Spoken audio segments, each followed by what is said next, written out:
E aí, meu amigo cerqueiro, você está fazendo um projeto de cerca elétrica para um cliente e está na dúvida se escolhe um eletrificador solar ou um eletrificador convencional. Que critérios eu devo levar em consideração para escolher um ou outro? Quais as vantagens e desvantagens de um equipamento em relação ao outro? Fica tranquilo que nesse vídeo eu vou te explicar o funcionamento de um eletrificador solar e também dos eletrificadores convencionais, para que tu tenhas embasamento e assim facilite na hora de você tomar a sua decisão.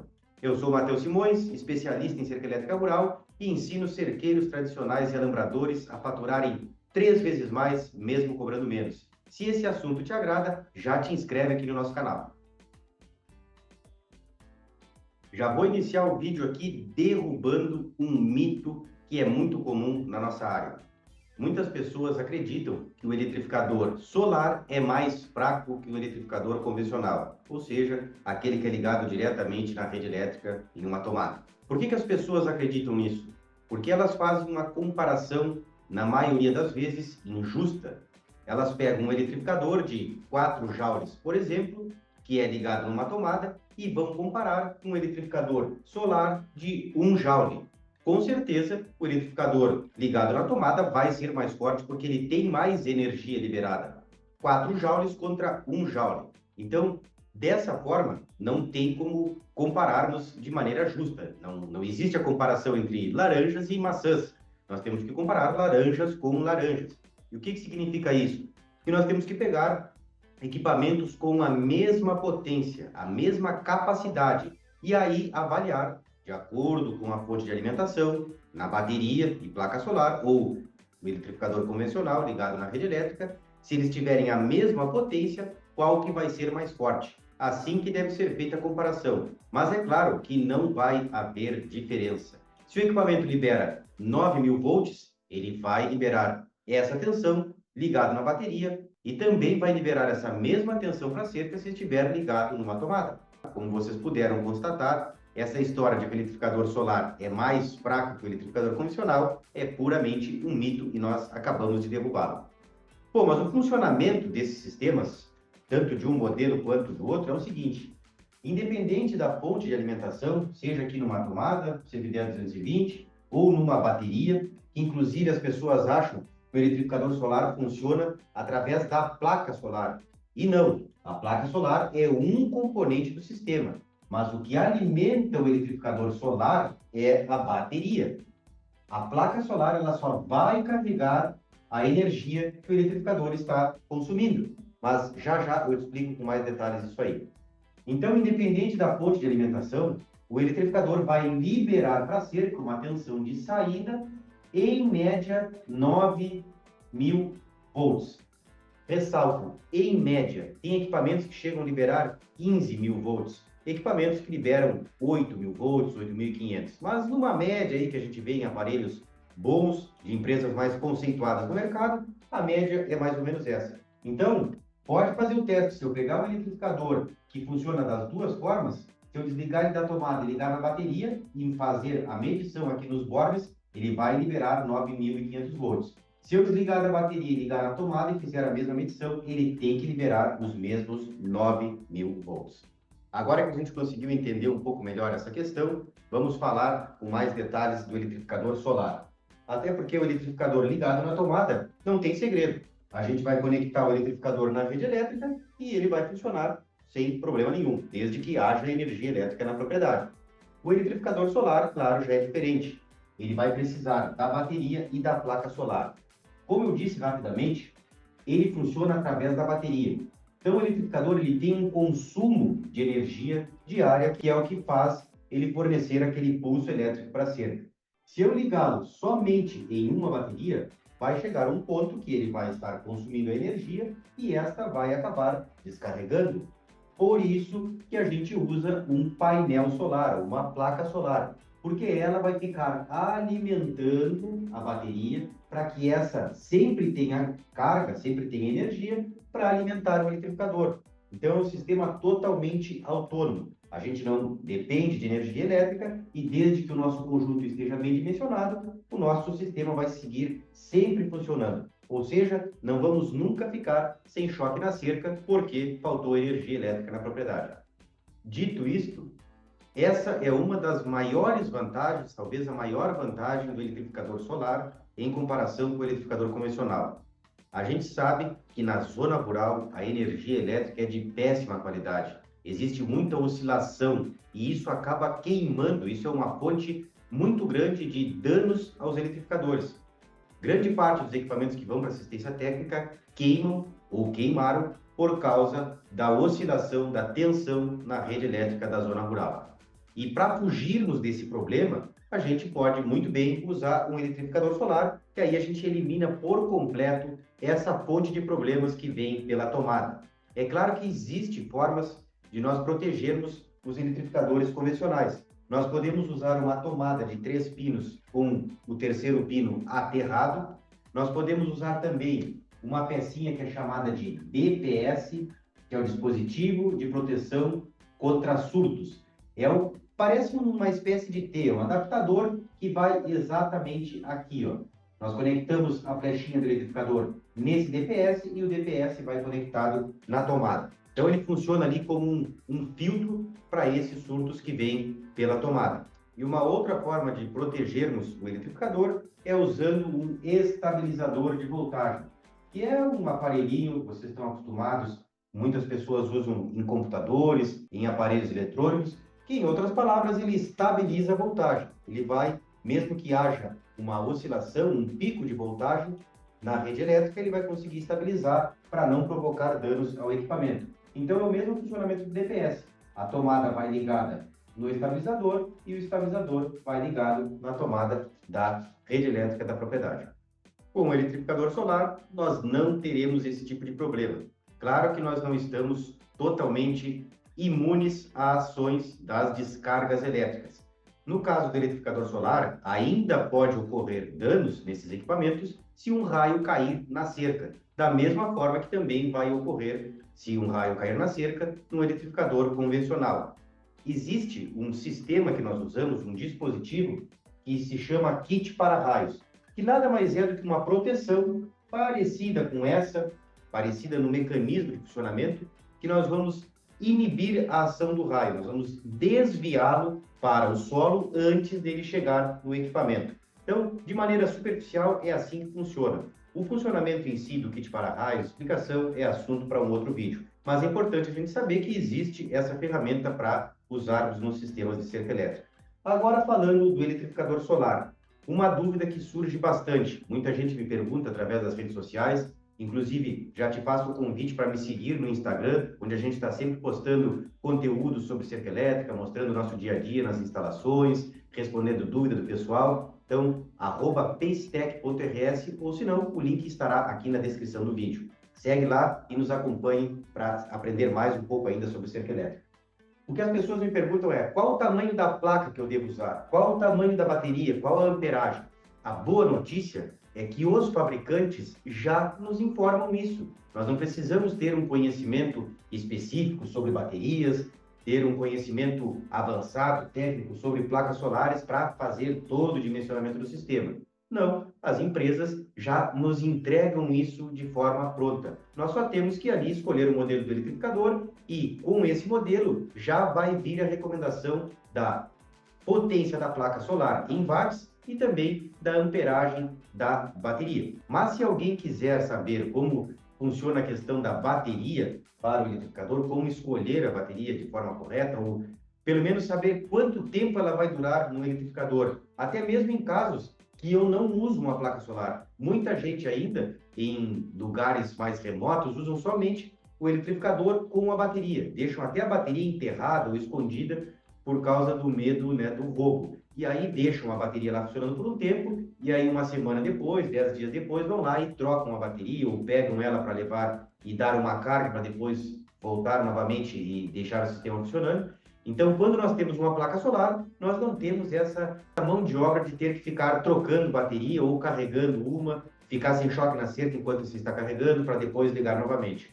Com a placa solar, o sistema vai funcionar ali de forma totalmente autônoma e independente. No entanto, uma continha de padeiro que nós fazemos para calcular a amperagem que a bateria deve ter, ou a autonomia, quantos dias ela vai durar, é a seguinte: todos os eletrificadores, ou a maioria deles, vem nas informações técnicas lá no manual o consumo dele de amperagem dia. Digamos que um determinado modelo de eletrificador consome 0,5 ampere hora. Como que nós devemos fazer? Multiplicamos 0,5 por 24 horas que tem um dia. Então, essa conta vai dar 12 amperes dia. Bom, e agora como é que eu sei quantos dias a minha bateria vai durar? Você vai pegar a informação da amperagem da bateria, vamos supor aqui, até para facilitar as contas, que a nossa bateria tem 120 amperes. Se nós dividirmos 120 amperes pelos 12, nós teremos uma autonomia de 10 dias. Que isso significa que o nosso eletrificador vai conseguir funcionar por aproximadamente 10 dias sem precisarmos ir lá carregar a bateria. Claro que isso é só um exemplo, é uma aproximação para a gente poder, numa hora de aperto, precisar estimar quantos dias a bateria vai durar, a gente faz essa continha rápida aí, já dá para ter uma noção. Em relação ao dimensionamento do painel solar, eu, sendo totalmente honesto e sincero contigo, não vou me atrever a fazer a explicação porque eu não tenho domínio desse assunto. Eu me beneficio das informações que as empresas já passam prontas para a gente. A única noção que eu posso te passar, e que é a noção que eu tenho, que a placa solar deve ter uma capacidade tal que consiga suprir o consumo do eletrificador. O que isso significa? Se o meu aparelho está consumindo 0,5 ampere-hora, a placa tem que ser capaz de carregar uma energia superior a isso. Vocês concordam que, se eu usar um painel solar pequeno ou subdimensionado para o meu sistema e ele carregar, por exemplo, 0,3 ampere-hora e o eletrificador está consumindo 0,5, eu tenho um déficit aí de 0,2. Então vai chegar um momento que, mesmo que o eletrificador esteja mandando carga para a bateria, o eletrificador está consumindo mais. E aí chegará um determinado momento em que o sistema vai parar de funcionar porque a bateria descarregou totalmente. Ou o equipamento vai cessar o funcionamento e esperar um tempo até a placa solar conseguir fornecer energia suficiente para a bateria, para ela religar o sistema, ou se não, simplesmente o equipamento vai parar de funcionar. Essa função de monitoramento da energia da bateria, alguns eletrificadores têm. Então, eles conseguem fazer essa leitura, esse monitoramento. Se a tensão estiver num nível crítico, ele simplesmente vai parar de funcionar para não danificar a bateria, para prolongar a sua vida útil. Então, ela não vai chegar naquele descarregamento total. E aí dá tempo do cidadão ir lá e trocar a bateria ou carregá-la totalmente. Depois de abordarmos essas questões um pouco mais técnicas, você já deve ter constatado, já deve ter percebido algumas vantagens do eletrificador solar em relação ao eletrificador convencional. A primeira é a autonomia, isto é, se faltar energia elétrica na propriedade, nós não ficaremos sem choque na cerca. Segundo, portabilidade. Esse sistema, esse conjunto com placa solar e bateria, nós conseguimos instalar exatamente no ponto onde está a cerca. Diferente do eletrificador convencional, que muitas vezes nós temos que instalar na sede da propriedade, lá no galpão, onde nós temos acesso à energia elétrica, e levarmos o choque até o campo lá, até a área onde está instalada a cerca elétrica. Numa propriedade que eu fui instalar cerca elétrica, primeiramente fui chamado para resolver um problema, para ver por que a cerca elétrica não estava funcionando, e aí depois de trocar a informação com o produtor, acabei constatando ali que nós tínhamos que simplesmente colocar o sistema que estava implantado abaixo e fazer tudo de novo bem feito. Mas a realidade dessa fazenda era a seguinte: tinha a sede da fazenda, vamos supor que aqui seja a sede, tem um galpão, tinha um eletrificador com pouca potência, e para chegar com o choque aonde estava de fato a cerca elétrica, vamos supor que fosse um piquete, mas eram vários quilômetros de cerca elétrica, tinha uma linha de condução de 4 quilômetros. Isso passava pela estrada municipal, passava de um lado ao outro, ia pelos arames, pelas cercas convencionais, até chegar na cerca. Então, o que a gente deve avaliar aqui, principalmente na hora que você está fazendo o projeto para o seu cliente? Esse custo total em levar o choque até o ponto da cerca. Aqui eu tenho 4 quilômetros. Claro que nem todos os casos serão assim. Pode ser que a distância seja menor ou, em algum caso mais extremo, que a distância seja maior do que isso. Todo esse custo com arame que nós teremos, todo o custo com isolador, que nós vamos ter aqui para instalar essa linha mestre, e também o custo de mão de obra para fazer essa instalação. A gente vai contratar um profissional, se tiver mão de obra na fazenda, a gente elimina esse custo. Mas, em alguns casos, as pessoas vão nos contratar para fazer. Então, ele vai ter esse custo com a mão de obra de 4 quilômetros de cerca só para conduzir o choque até aonde estará a cerca de fato. E outro ponto que muitas vezes as pessoas não se dão conta é que eu terei, com um sistema desse jeito, 4 quilômetros de cerca para ficar monitorando e sujeitos a dar problemas. Essa linha serve só para conduzir o choque, mas pode ocorrer algum defeito aqui em algum momento e isso comprometer o funcionamento da cerca onde de fato ela precisa estar funcionando perfeitamente. Então essa era a realidade da propriedade em questão que eu estava falando para vocês. A melhor opção era eliminar esse eletrificador da sede da fazenda e colocar um aparelho solar próximo da cerca. Em relação ao custo, tem um detalhe que a gente deve avaliar.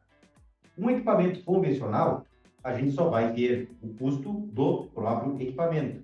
Um eletrificador solar, nós teremos mais dois custos, que é a bateria e a placa solar.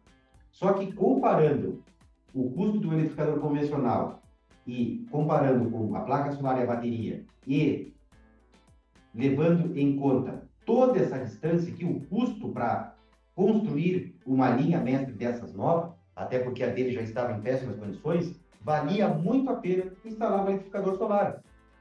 E dependendo, pessoal, mesmo que seja até um pouco mais caro, não vai ser uma discrepância enorme, mas que seja um pouco mais caro, a gente tem a outra vantagem que é a autonomia. Aqui, seguidamente, faltava energia elétrica. Na zona rural, a gente sabe que funciona assim. Falta energia e não é por algumas horas. Tem lugares que chega a ficar 3, 4 dias, uma semana sem energia elétrica. E aí, como é que a gente faz? Aqui nessa propriedade, as cercas elétricas, a maioria delas eram para proteger lavouras de soja, para não deixar o gado entrar. E se ficar uma semana sem choque, o que vocês acham que acontece? Inclusive, quando eu fui chamado lá para resolver o problema dessa cerca elétrica, era porque os animais não estavam respeitando a cerca e estavam entrando na soja. Isso estava causando um atrito enorme entre o dono da propriedade e o arrendatário, que era a pessoa que plantava a soja lá nessa propriedade.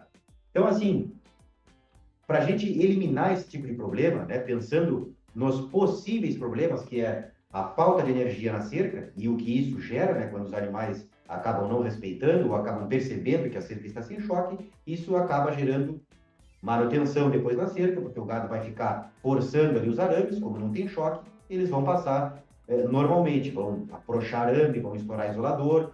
Claro que a gente sabe que mesmo que os animais estejam acostumados, se faltar energia, um dia, dois, se o gado já está bem habituado, isso não vai acontecer. Mas, dependendo do caso, chegou gado de outra propriedade na fazenda que não conhece cerca elétrica e nós ficamos sem luz, sem energia, já sabe que vai dar problema. Então, dito tudo isso, nesse exemplo aqui a gente resolveu eliminar tudo isso aqui e usar um eletrificador com placa solar e bateria instalado mais próximo da cerca. Outro detalhe em relação à comparação de custos é em relação à potência do eletrificador. A gente sabe que quanto mais potente for o aparelho, quanto mais joules liberados ele tiver, mais caro ele vai ser. Então, o eletrificador que eu dimensionar para esse sistema aqui vai ter uma capacidade. E o eletrificador que eu dimensionar para ficar aqui vai ter que ter uma capacidade maior. Por quê? Além da potência necessária para energizar toda a cerca, eu preciso ter potência de sobra para mandar o choque por toda essa distância e ainda aqui chegar com sobra. Então, por exemplo, o eletrificador que nós instalamos aqui, se eu não estou enganado, ele tem 9 ponto alguma coisa joules liberados. Vamos colocar 9 para arredondar as contas. Se eu colocasse o eletrificador aqui, provavelmente eu teria que botar mais joules para ele compensar toda essa distância. Talvez aqui eu teria que trabalhar com um eletrificador de 12 joules, por exemplo. E se compararmos um equipamento de 12 joules com um de 9 ou 8 joules, enfim, uma potência menor, obviamente esse aqui vai ter um custo maior do que esse aqui. Então, isso tudo a gente deve ter noção, a gente deve levar em consideração na hora de fazer o cálculo e apresentar essas possibilidades para o nosso cliente, para que ele, de posse de tudo isso, consiga decidir. Não, mesmo que seja mais caro, eu prefiro que o eletrificador fique aqui na sede da propriedade, porque eu tenho medo que lá no campo alguém acabe roubando o meu equipamento. Ou também ele pode dizer, realmente, vale mais a pena eu ter um eletrificador lá direto no campo e aí eu não preciso me preocupar com toda essa distância de linha mestra aqui que está sujeita a problemas. E por falar em problemas, que a gente sabe que ocorrem com frequência em cercas elétricas, muitas pessoas até nem sabem onde procurar e se acham os problemas não sabem exatamente como corrigi-los. Aqui na descrição eu vou deixar um link de um treinamento que eu tenho para justamente ajudar as pessoas a identificarem esses erros e a corrigi-los. Então, depois do vídeo, acessa aqui a descrição que o link vai estar ali disponível. Lembre que eu falei que não iria me aprofundar muito nas questões técnicas do painel solar, porque eu não tenho domínio dessa parte, não tenho o conhecimento para poder te passar. Só que um detalhe muito importante é em relação à instalação da placa solar. Isso sim, a gente vai ver agora. Até porque na própria instalação desse conjunto é que ocorrem alguns erros que comprometem o ótimo funcionamento do sistema. O primeiro ponto pode ser óbvio, mas como dizem por aí, o óbvio precisa ser dito. Quando nós instalarmos um eletrificador solar, nós não vamos escolher um local onde haja sombra diretamente na placa, próximo de árvores, próximo de construções, de galpões altos, que em boa parte do dia isso acaba gerando sombra em cima da placa. E falo isso porque eu já vi situações desse tipo. Nós temos que ter em mente que a placa solar só vai funcionar 100% se ela conseguir pegar, captar o máximo de luz solar para poder fornecer energia para a bateria. E se nós colocarmos ela em um local onde ela pegue sombra, isso vai, obviamente, limitar a capacidade dela de carregar a bateria. Então, esse primeiro ponto, por mais óbvio que seja, a gente tem que levar em consideração. O segundo ponto é em relação à direção da placa, para onde ela deve estar apontada, para o norte, para o sul, para o oeste, para o leste. Qual é a forma correta? No hemisfério sul, abaixo da linha do Equador, nós sempre vamos direcionar a nossa placa para o norte. Então, essa é a forma correta de instalarmos a placa solar. Caso você esteja acima da linha do Equador, você vai fazer o contrário, vai apontar a placa solar para a direção sul. Mas como é que eu me localizo no campo para saber exatamente aonde fica o norte? Pessoal, existem hoje aplicativos no celular, existe a bússola, inclusive em alguns aparelhos já bem instalados, se não, é só ir na loja de aplicativos e fazer o download, que com certeza vai te ajudar nas instalações. Mas caso você não esteja com o celular próximo e precise, naquele momento ali, encontrar a direção norte, é muito fácil. Você vai apontar o braço direito para a direção onde o sol nasce, que é no leste, o braço esquerdo vai estar para o oeste e na sua frente vai estar o norte. Nas suas costas, a direção sul. Então, dessa forma, você consegue localizar, não com tanta precisão, mas vai servir muito bem para essa função, para a gente conseguir identificar a direção da placa solar. Então, braço direito para onde o sol nasce, braço esquerdo vai ser a posição oeste, a nossa frente aqui vai estar o norte. Mas lembrando, para ter um pouco mais de precisão, os celulares aí podem ser usados dessa forma. Já a gente vai utilizar os aplicativos que tem e conseguir achar essa direção no campo. Outro ponto muito importante é em relação à inclinação dessa placa solar. Qual é a posição que ela vai ficar, a inclinação, a angulação em relação à superfície do solo, em relação à horizontal. Isso influencia diretamente na capacidade de fornecimento de energia para a bateria. Se eu deixar a minha placa praticamente na vertical, em 90 graus, ela não vai pegar toda a incidência da luz solar. Se eu deixar ela muito na vertical, com zero de inclinação, em alguns locais pode ser que haja muito acúmulo de sujeira na superfície da placa e isso também vai obstruir a incidência de luz solar e, por consequência, limitar o carregamento da bateria. Bom, mas e como que eu sei, então, qual é a inclinação correta? Isso tem variação conforme a região do país ou é uma inclinação geral para todas as propriedades? Tem sim uma inclinação específica para cada região. Como é que a gente faz isso?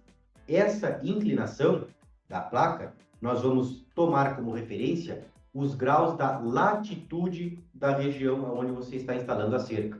Como é que eu acho essa informação? Também tem no celular, nos aplicativos ali, mas uma forma muito fácil de procurar essa informação é no Google. Basta digitar ali o nome da cidade onde você vai fazer a instalação e colocar coordenadas. Com certeza vai aparecer ali os valores de latitude e longitude. O valor que nós precisamos é o da latitude. Então, por exemplo, se ao fazer a pesquisa aparecer ali um número de 30 graus na latitude da sua cidade, é exatamente essa inclinação que você vai usar para colocar, para instalar a placa solar, os 30 graus de latitude. Beleza, entendi, já sei como procurar essa informação, mas como que eu aplico ela no campo? Como é que eu vou saber os 30 graus exatos que eu tenho que deixar a placa? Faltei as aulas de geometria, faltei as aulas de matemática no colégio e não sei fazer isso. Como eu sempre digo, o celular não é só para a gente ficar vendo ali Instagram, Facebook, falando bobagem no WhatsApp, nos grupos. Ele é uma bolsa de ferramentas, é uma caixa de ferramentas que nós temos e deve sim ser explorada e usada para nos ajudar. Na loja de aplicativos ali, você vai pesquisar por inclinômetro. É um aplicativo que vai te ajudar a deixar a placa solar na inclinação exata de acordo com a latitude da sua cidade. Só para a gente ter uma noção, deixa eu tentar te mostrar aqui com essas canetas, tá? Vá que a gente esteja lá no campo, a gente está sem o celular, não conseguiu baixar o aplicativo e a gente precisa ter uma noção porque é uma instalação rápida e a gente precisa apagar um incêndio. Olha só, vamos supor que aqui esteja a nossa placa e aqui a nossa referência da linha horizontal, né? Da linha do solo. Aqui nós temos a placa numa inclinação de 0 graus. Se nós usarmos assim, ela vai ter praticamente 90 graus. Na metade, ou seja, na diagonal, aproximadamente, nós vamos ter os 45 graus.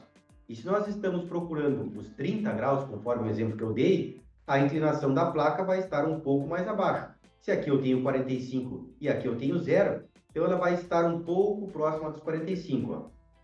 Essa angulação aqui, ó, da placa em relação ao solo, é que é o valor que você vai achar lá no aplicativo do inclinômetro, que é o correspondente à latitude. Então, só para ter uma noção, ó, 90 graus, metade do caminho 45 e aqui 0 graus. Com essa referência, você consegue ir ajustando, obviamente, de forma aproximada, se precisar resolver um problema rápido ali, apagar um incêndio, como eu disse. Mas para a gente fazer um serviço de excelência, uma instalação profissional, é bom nós termos essa informação exata para deixar o mais próximo possível a placa da inclinação de acordo com a latitude. Porque dessa forma nós vamos ter 100% da capacidade da placa gerar energia para a bateria. E o que nós não queremos é limitar esse fornecimento e, em um certo momento, a bateria descarregar e deixar o nosso cliente sem choque na cerca.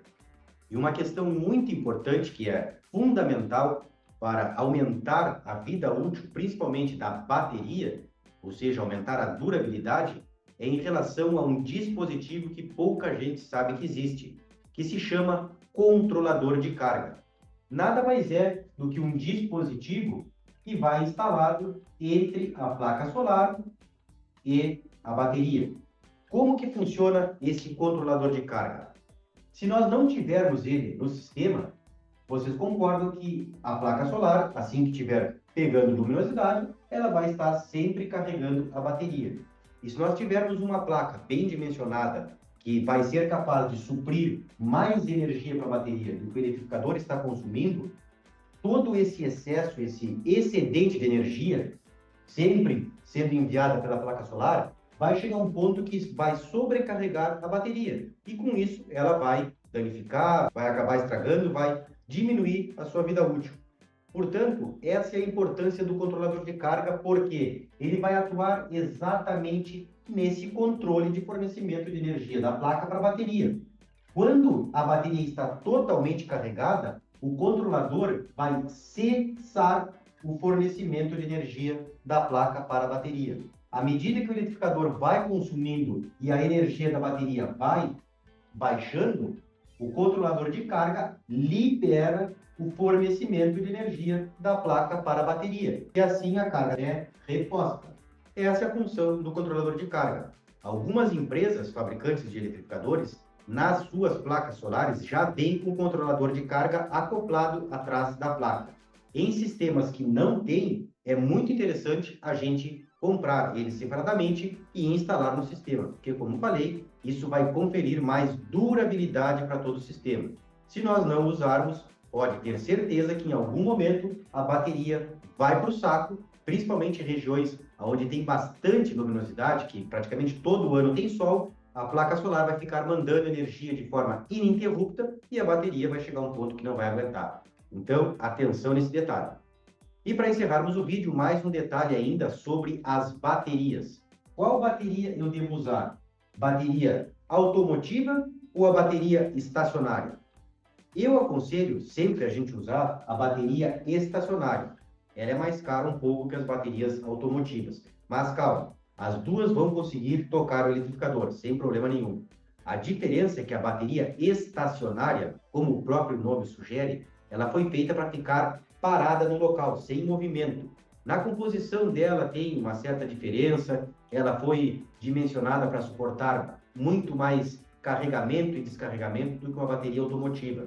Então, nesse tipo de aplicação, uma bateria estacionária seria a melhor opção. Mas eu, em vários sistemas, já usei também a bateria automotiva e não tem problema nenhum, ela vai funcionar. Qual é a diferença? Que a bateria automotiva, segundo os especialistas dizem, ela precisa do movimento do automóvel para que as reações químicas ali ocorram e assim ela consiga gerar energia. E se nós usarmos uma bateria automotiva que vai ficar parada aqui de maneira estática, a gente pode ter um certo problema aí ao longo do tempo, porque a bateria justamente não está em movimento.